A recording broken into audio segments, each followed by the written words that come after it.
Halo sahabat pecinta tanaman hias, kembali lagi bersama saya Gede. Nah, buat teman-teman yang belum subscribe channel saya, jangan lupa klik dulu tombol subscribe dan jangan lupa nyalakan notifikasi loncengnya agar teman-teman tidak ketinggalan video terbaru dari saya. Nah, buat teman-teman jangan lupa juga untuk follow Instagram saya. Instagram saya ada di layar bagian bawah. Jika teman-teman ada masalah tentang tanaman hias, teman-teman bisa DM saya di Instagram. Mari kita pecahkan masalahnya bersama-sama. Nah, di video kali ini teman-teman saya akan membahas tentang Platycerium. Nah, di sini ada satu Platycerium, yaitu Platycerium holtumii ya. Nah, ini termasuk Platycerium yang harganya masih lumayan mahal teman-teman. Nah, di sini kita akan membahas bagaimana cara perawatannya dan bagaimana mengatasi penyakit dari Platycerium tersebut. Karena kebetulan ini Platycerium holtumii saya mengalami sakit ya, yaitu serangan dari bakteri. Nah, ini adalah ciri-ciri dari serangan bakteri teman-teman. Jadi ada beberapa titik dari perisai atau daun steril ya, yang mengalami lonyot. Lonyot itu yang dimana kita lihat seperti gosong, tetapi pada saat kita pegang itu dia terasa benyek atau lonyot ya teman-teman. Nah, di sini ada 1, 2, 3, 4, 5 teman-teman. Nah, ini sebelumnya benyek ya atau lonyot teman-teman, tapi karena kemarin sudah sempat saya obati, jadi lukanya sudah mengering ya. Tapi ini luka yang baru. Nah, ini masih benyek ya atau lonyot teman-teman. Nah, bakteri ini sebenarnya sangat berbahaya ya untuk tanaman, untuk tanaman apapun itu ya, meskipun bukan Platycerium. Jadi bakteri ini dia bisa datang menyerang karena terlalu lembab atau terlalu sering kena air hujan atau terlalu sering disiram teman-teman. Nah, ini ada perbedaannya sebenarnya. Saya ambilkan contoh satu. Nah, ini ada Platycerium coronarium teman-teman. Nah, ini daun sterilnya ya, kalau teman-teman bisa lihat ya. Nah, ini dengan yang ini ada perbedaannya teman-teman. Jadi ini dia warnanya sama ya dengan ini yang terluka atau terserang penyakit. Tetapi kondisi dari coronarium ini dia kering teman-teman. Jadi daun steril atau perisai yang mengalami kecoklatan seperti ini, dia dalam keadaan kering. Jadi jika dia dalam keadaan kering, itu berarti ada banyak kemungkinan seperti kepanasan, terlalu banyak cahaya matahari yang secara kontak langsung, atau memang daun sterilnya memang sudah tua. Jadi dia akan mengganti nanti daun steril yang tua menggunakan daun steril yang baru. Seperti ini. Nah, di bagian ini teman-teman, ini adalah titik tumbuh ya. Nanti dia bisa menumbuhkan lidah seperti ini, atau dia bisa menumbuhkan daun steril. Jadi jika kita pegang pada saat daunnya menguning seperti ini ya, jika kita pegang tapi dalam keadaan daunnya itu kering, otomatis itu bukan penyakit dari bakteri, melainkan mungkin memang daun sterilnya sudah tua atau terlalu banyak terkena sinar matahari teman-teman. Nah, kasusnya berbeda dengan holtumii ini. Dia jika kita pegang, dia basah. Nah, basah ini menandakan dia terserang bakteri teman-teman. Nah, seperti yang saya katakan tadi, bakteri itu berasal dari terlalu lembab. Jadi kemungkinan besar adalah sering kena air hujan atau penyiraman yang terlalu sering. Nah, untuk yang coronarium ini teman-teman, nah seperti ini ya. Ini lidahnya menguning seperti ini. Ini karena terlalu panas. Nah, kebetulan cuaca di Ubud ini agak sedikit panas ya. Jadi ada beberapa tanaman yang gosong. Tapi ini tidak bermasalah. Dia tetap menumbuhkan daun nanti yang baru seperti ini. Ini adalah lidah yang baru yang dia tumbuhkan. Ini belum cacat ya, belum ada gosongnya teman-teman. Nah, ini dia sudah mau menumbuhkan lagi entah lidah atau perisai yang baru ya, kita kurang tahu karena dia belum tumbuh, tapi intinya dia akan menumbuhkan karena ini sudah terlihat dari titik tumbuh. Nah, untuk merawat Platycerium holtumii ini caranya sebenarnya cukup mudah.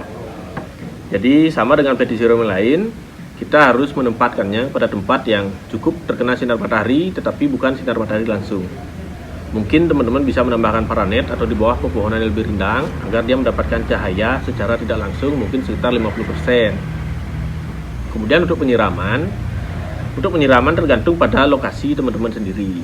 Jika lokasi teman-teman atau tempat tinggal teman-teman memang di sana cuacanya terlalu panas, mungkin kita perlu menyiram 1 hari sekali. Tetapi jika teman-teman tinggal di tempat yang sejuk, otomatis kita bisa menyiram beberapa hari sekali. Nah, untuk mengetahui hal tersebut, kita bisa mengecek dari medianya. Nah, seperti ini. Kita bisa mengecek dari medianya ini ya. Ini saya menggunakan mouse putih, teman-teman. Jika mouse-nya kering, berarti dia perlu disiram. Tapi jika mouse-nya masih terasa basah, kita tidak perlu menyiramnya. Nah, jika teman-teman menyiram pada saat mouse-nya masih basah, nah inilah yang akan terjadi.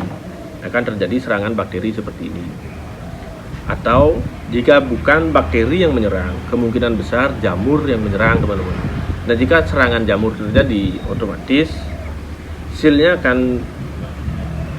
kemungkinan akan berwarna gelap ya, atau masih hijau tetapi tanamannya akan layu. Nah, jika teman-teman cek di belakang kelopak, istilahnya kalau teman-teman lihat ya, buka kelopaknya ya seperti ini ya. Nah, seperti ini. Nanti di bawah kelopak ini ada yang berwarna putih. Nah, yang berwarna putih itu adalah serangan dari jamur, teman-teman. Nah, ini karena kebetulan serangannya adalah bakteri, jadi nanti kita akan mengobatinya.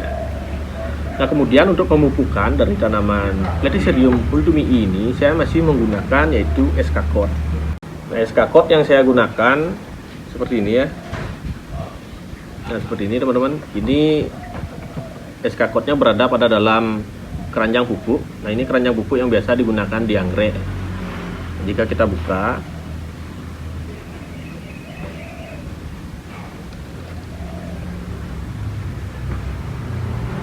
ini adalah pupuknya SK Code yang berwarna merah ya teman-teman. Nah, SK Code ini sangat baik untuk tanaman Platycerium dikarenakan dia memiliki kandungan nitrogen yang sangat banyak, melebihi dari Osmocote, Decastar, dan Anderson. Caranya cukup mudah ya. Jika kita membeli keranjang pupuk dan pupuknya, kita cukup tancapkan pada atas media seperti ini. Dan nanti pada saat kita melakukan penyiraman dari atas, pupuknya ini akan larut terkikis sedikit demi sedikit.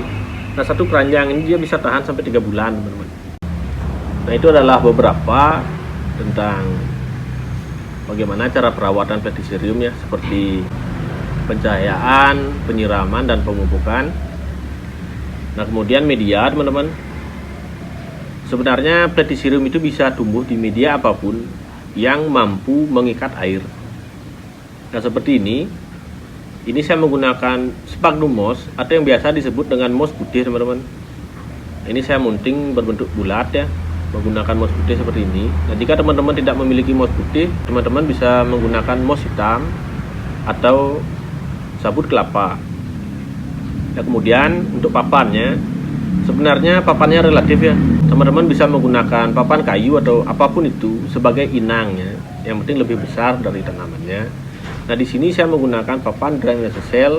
Drainase cell ini berukuran 25 x 25 cm. Nah, nantinya hultumii ini dia bisa tumbuh besar, teman-teman. Seperti Platycerium grande Sulawesi atau grande Filipina atau Wandei ya. Dia bisa mencapai ukuran sekian meter, 1 sampai 3 meter sampai 5 meter, dia masih bisa. Jadi nanti jika dia sudah membesar, kita akan melakukan munting ulang, menambahkan media dan mengganti papannya menjadi lebih besar. Kemudian ini adalah name tag ya, berwarna kuning ini untuk penanda bahwa tanaman ini berjenis hultumii. Nah, ini adalah namanya, teman-teman. Nah, ini namanya dari tanaman ini. Nah, kemudian kita akan melakukan pengobatan untuk tanaman ini agar bakteri yang menyerang tanaman ini cepat mati dan tidak menular ke tanaman kita yang lain. Karena bakteri ini penularannya sangat cepat. Jadi untuk melakukan pengobatan ini saya sarankan untuk teman-teman untuk melakukan karantina kepada tanaman yang mengalami penyakit dari bakteri ini. Karena penyakit ini dapat menyebar dengan cepat ke tanaman teman-teman yang lain. Nah, untuk mengobati Platycerium dari serangan bakteri seperti ini, kita memerlukan anti Germen Plus. Nah, ini adalah anti Germen Plus. Anti Germen Plus ini berfungsi untuk menangani serangan jamur, bakteri, dan virus, teman-teman. Nah, untuk takarannya kepada tanaman berjenis Platycerium, kita cukup menggunakan 2 mili dari anti Germen Plus, kemudian kita campurkan menggunakan 1 liter air putih biasa. Nah, di sini saya sudah menyiapkan air. Ini air 1 liter, teman-teman. Kemudian kita akan mencampurkan anti Germen Plus menggunakan air 1 liter. Kita cukup campurkan sekitar 2 mili, teman-teman.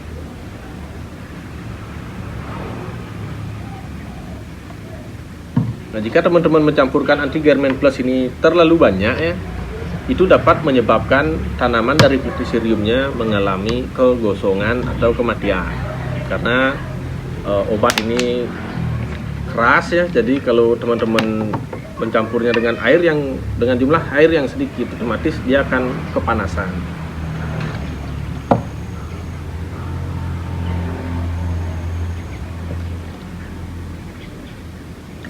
Ini warnanya hijau, teman-teman, tapi jangan dikira ini sunlight ya, ini bukan sunlight, teman-teman.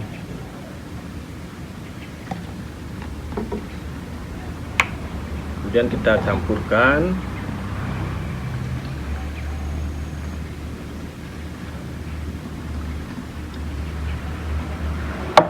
Kita kocok dulu agar larutannya tercampur rata dengan air.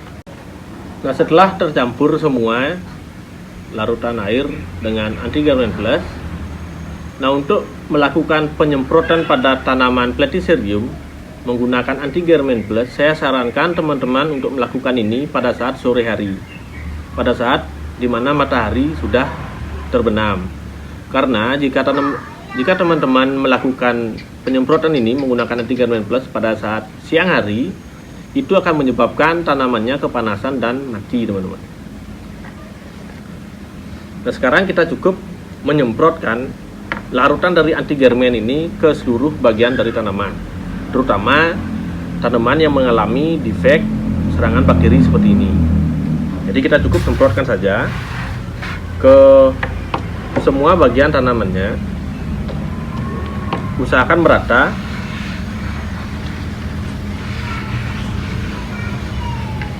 Ke medianya juga. Karena kita tidak tahu ya, teman-teman, bakterinya ini dia bersarang di mana. Jadi kita semprot menyeluruh. Nah, kita harus melapisi semua bagian tanaman, daun steril, fertil, dan media ya, menggunakan cairan dari anti Germen Plus.